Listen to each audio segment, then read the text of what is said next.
Welcome to Storytime. In this series, I share my experience within a church that was really a cult practicing witchcraft on its own members for a long time. In the last episode, I mentioned an event created for us called Romance Night. On this night, we pressed into the living room where the lights were dimmed, with string lights strung high to imitate the stars. Large bands of yellow, red, black, and green sand covered part of the floor. A live evergreen, a Christmas remnant, dominated the scene. A speaker coming from Romans 1:19 through 20 shared how God put something in each and every one of us to recognize Him, and shared how God's character and attributes are clearly seen through His creation. Through His creation, He romances us and calls to our hearts. At some point, Brother Sinbad was called front and center, told to take a knee, which he did. Then he had to repeat each word the speaker spoke, which ended up being, "Will you marry me, Birdie?" The room erupted in surprise. Brother Sinbad had just proposed to Sister Birdie.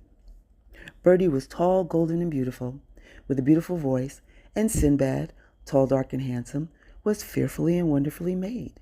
He could preach, teach, and sing.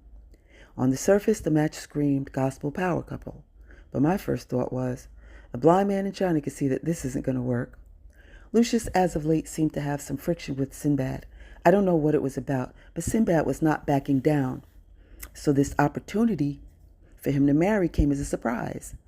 Birdie was loyal to Lucius, so how was this going to play out? And she and Sinbad had entirely different personalities. Her personality was a little high maintenance, whereas Sinbad was raw and direct in a way that could leave her offended daily. As an example, my sister's high maintenance and we're polar opposites.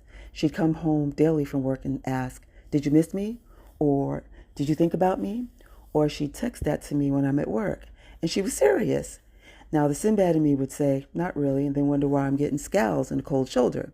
But the alert me says, "Girl, I had to mop the floor. I was crying so hard. Is it still wet?"